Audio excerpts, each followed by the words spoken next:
Explore topics like the nature of progress, the growing sense of isolation in the modern world, and the shared struggles of dealing with increasingly invasive technology and social phenomena in my new book, Millions of Little Threads. It's available as an audiobook on the Pursuit of Wonder website, and now it's also available on Audible, as well as an ebook and paperback on Amazon. Or, if you're more interested in nonfiction, you can check out my book of collected works called The Art of Living a Meaningless Existence: Ideas from Philosophy That Change the Way You Think. The links for both are in the description below. One of the earliest phrases we must have heard in that corrective parental tone is, "Be nice." Without really knowing exactly what this meant at the time, we understood on some level that what we were doing, how we were behaving and interacting with another, was not okay. We were doing what we wanted to or with this other person, but what we wanted was a problem. As we grew older, this guidance to be nice continued to be facilitated and reinforced, from parents to teachers, from religious figures to cartoon aardvarks and TV commercials about soda. In a world where there are awful people, where awful things happen, where existence in even its most basic optimal form is filled with chaos and hardship and suffering, the guidance to be nice and striving to be nice is unequivocally a good thing. But for many of us, this is about where it ends, and the crucial nuances of what it means to be kind in a complicated world and the potential consequences of misunderstanding how to be are left without further guidance or clarification. Of course, nice is a relatively vague term and subject to multiple definitions and interpretations. So to be clear, niceness here is to mean a sort of substantial aversion to negatively affecting others in any way. A willingness to always accommodate or agree with others, to say yes, to be quiet, to put one's own views, sensibilities, and desires in second or last place. Of course, this definition may differ from what some may hold the term to mean, but that is part of the problem. Niceness is so easily misunderstood.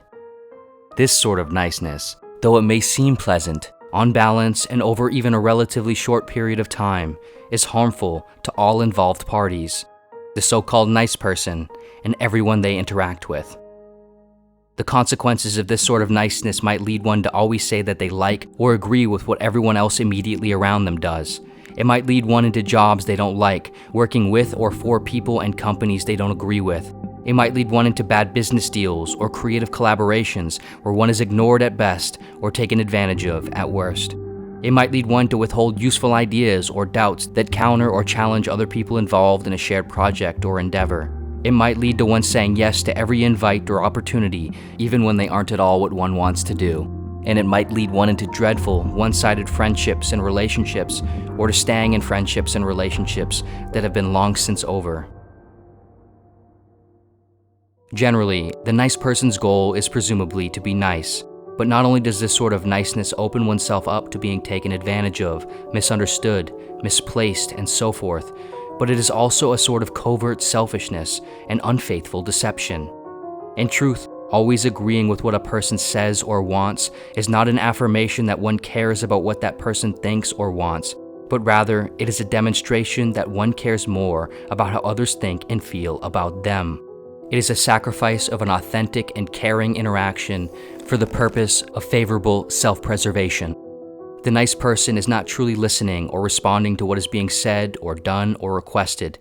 They are performing a show for an audience they so desperately want to be reviewed favorably for. The nice person interacts and reacts to others in specific ways, not as an authentic participant, but as a means to demonstrate or perform a favorable appearance without concern for the actual consequences or outcomes of their performance. As a participant in friendships, relationships, work collaborations, and society at large, we contribute negatively by contributing falsely. Thus, this sort of niceness often isn't even outwardly nice, even if it comes from a well-intended place. Moreover, as time passes, the nice person can only withstand misaligned or disingenuous relationships and arrangements for so long before a resentment and displeasure is bound to harbor inside them, which ultimately either leads to impairing real opportunities or causes a slow burn and torturous prolonging of an inevitable end. If we truly wish to be good and meaningful contributors to our social relations, our work, ourself, we must recognize the different kinds of niceness. Here, we can refer to the more optimal kind as kindness.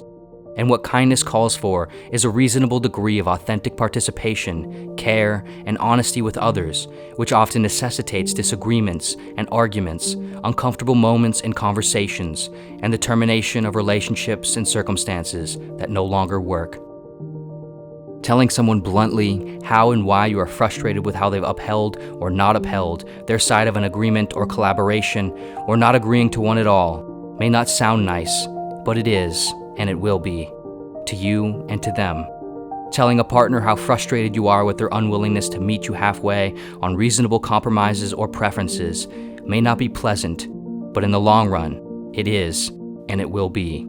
Turning down invitations or opportunities or deals that you aren't interested in might not feel very respectful or considerate, but it is, and it will be. Telling a friend that their actions, in your opinion, are foolish or bothersome or unreasonable may not feel nice, but it is, and it will be.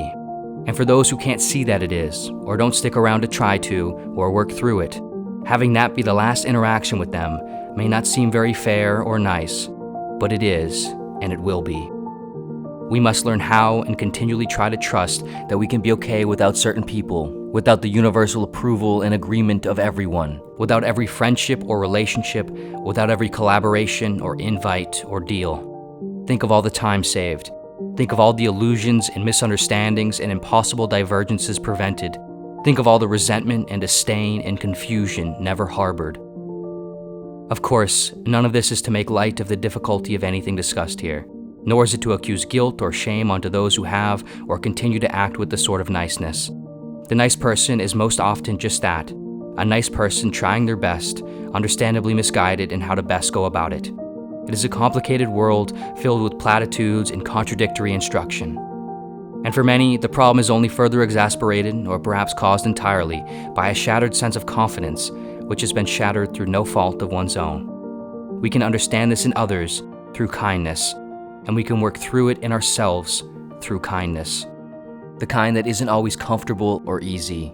The kind that doesn't always make you everyone's favorite, but the kind that is effective and shows a willingness to turn one's positive intentions and hopes into real, positive outcomes in the world.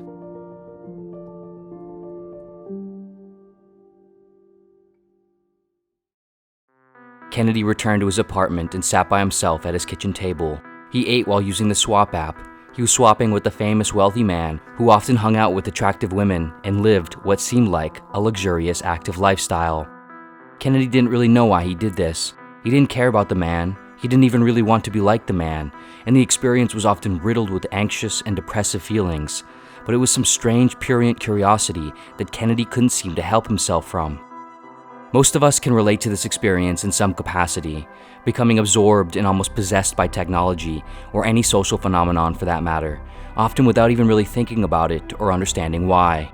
My new book, Millions of Little Threads, which that excerpt is from, explores topics like these: how we become alienated from ourselves as individuals and as collectives, how we deal with and become victims to increasingly passive modes of life, and what we experience personally as a result of this. The story is 1 hour long and is just $3.99 as an audiobook on the Pursuit of Wonder website, and now it's also available on Audible as well as an ebook and paperback on Amazon, since so many of you have requested those.